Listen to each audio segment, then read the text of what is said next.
I arrived at Pier 7 just outside Baltimore at 9:30 in the morning. Even before I passed through the gate, I could see the thing on the water at the Barnard Industries private dock. It was one of those big flying hotels the uptown crowd called China Clippers, equipped with staterooms, lounges, dining room, observation decks, the biggest planes ever built. And this one was even bigger, more sleek, more modern, more powerful, more extravagant, just like its designer and builder, Bronson Barnard. I knew Bronson in 1917. The Great War, we called it then. We enlisted in the Lafayette Escadrille, flew battered Nieuports over France, blasting German Fokkers out of the sky and saluting them as they went down. I was pretty good at it. Bronson wasn't quite as good, but like everything he does, he was flamboyant. Except that day a German ace got him in his gun sights. The crowd swooped out of the sun, unloading a belt from his wing gun. Bronson tried desperately to get out of range, but the Hun stuck to his tail like gum on a new shoe. I could see my pal was finished if I didn't do something. I yelled, "Keep away from him, Bronson! I'll take care of it!" I did a triple roll around the German's triplane and came up under him, spitting lead from my forward machine gun. The bewildered crowd must have heard his tail ripped with bullets because he let go of Bronson and did a right wing over to get out of my sights. But I figured he'd do that. And I finished an Immelman before he got level. I unloaded another volley into his right side, and it was all over.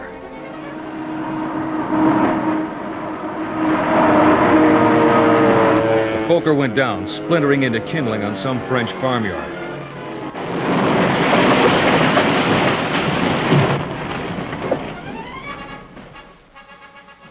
Bronson had seen it all and threw me a thankful salute. But he never mentioned the incident again. I supposed it festered in him, but I don't know. After the war, our lives drifted apart. He apparently kept track of me through my days as a New York cop, with the feds chasing Capone, right up to now. Even though my career was currently a string of divorce stakeouts and runaway husbands. But I never heard from Bronson until the invitation arrived for the maiden flight of his Condor. He must have known that I, like the other guests I found on board, couldn't resist a decadently luxurious free trip to Europe on the most advanced piece of aeronautical hardware yet devised. Besides, I hadn't been to Lisbon lately. After the 11 other guests were seated in the comfortable reclining seats in the main lounge, the Condor began its takeoff.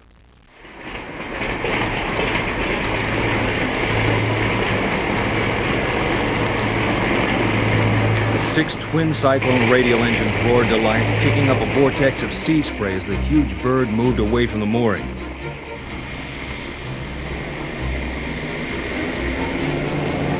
It lumbered across the bay, trailing a broad wake. Then the pitch of the engines rose, and the Condor leaped ahead, gaining momentum.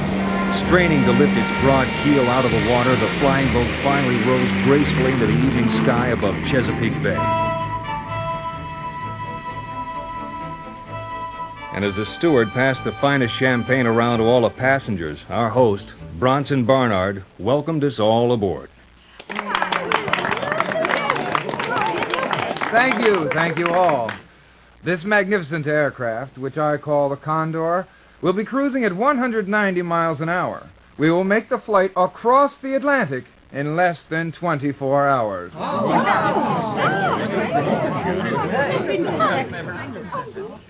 The steward is passing out a list of the passengers, just so we'll all know each other.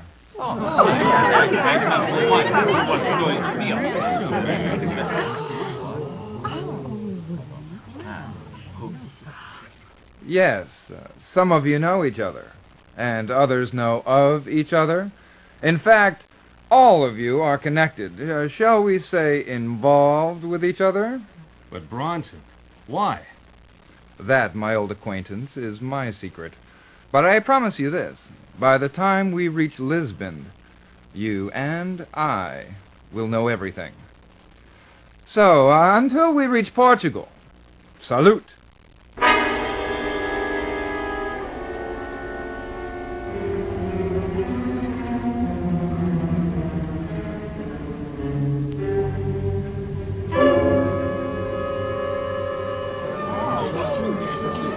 My greatest achievement, Peters. the forerunner of an entire fleet of Condors, which will span the globe in hours. It took considerable genius, led by my own, to master the intricacies of such a craft. Engineering, finance, politics. It seems you dominate whatever enterprise you put your mind to. Oh, yes, Miss Simmons. All fields of human endeavor fascinate me. I master them all. Including underworld corruption and international espionage, or so I hear. It is due only to the fact that you saved my life on more than one occasion during the war that I allow such comments, Peters. You used to call me Ned when we were chasing Krauts in France. Once. Yes, once. But while your life since has been one of struggle, fleeting success, and ultimate banality, I have accomplished one miraculous feat after another, culminating in this magnificent aircraft. Bronson, what is it? Steward! Yes, sir. Oh, what's happened? Mr. Barnard is ill. Help me get him to his stateroom.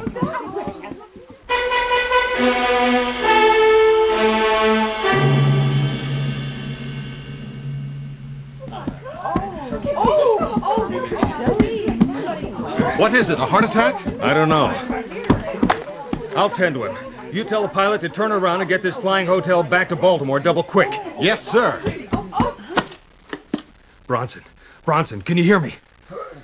Ned, help me. Yes, Bronson. We're heading back to Baltimore. No, too soon. What do you mean? Ned, I need the 24 hours to solve a murder. A murder? Isn't that a little more in my line than yours? I wanted to prove I was as good as you. Had to make up for being saved in France. Bronson, you've brooded about that since then? Listen, someone on board is a murderer. They killed a customs agent named Gerald Weltner. Weltner, I think I read about that in the papers. A star witness in a congressional investigation into corruption in the U.S. Customs Department. Weltner was going to expose foreign agents and Americans who were bribing customs officials. But how does that... June 22nd, about 9:30 p.m., Weltner was found sprawled across the ottoman in his townhouse. $10,000 in crisp new bills were on the floor. He was poisoned. But what's that got to do with the Condor? A challenge.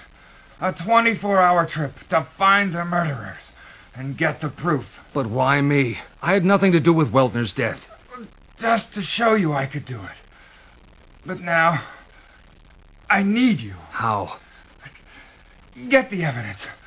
Expose the killer before the plane touches down. But we're headed back to Baltimore. We'll be there in 30 minutes at the most. Then hurry. Now that they all know that I'm on to them, you can never get them together again. Play them against each other. You'll get the truth. But how did you find out all this? Weltner was my son. But I thought you never married. Illegitimate. The product of a brief fling I had with a chorus girl. I watched over him.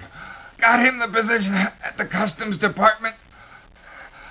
Before he died, he managed to phone me. What did he say? He rattled off a list of names.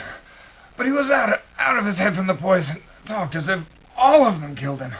The police had no lead, so I arranged this fight to catch the killer. Bronson, this is crazy. No, listen. There's a reporter on board, Vera Simmons. She can help you. She's been following the congressional hearings, and there's my notebook. Notebook? My detective's notebook. In my nightstand. It has all the information on all of them. May help. But who do you suspect, Bronson? Get the evidence, Ned. Bronson! Who is it? Who is the murderer?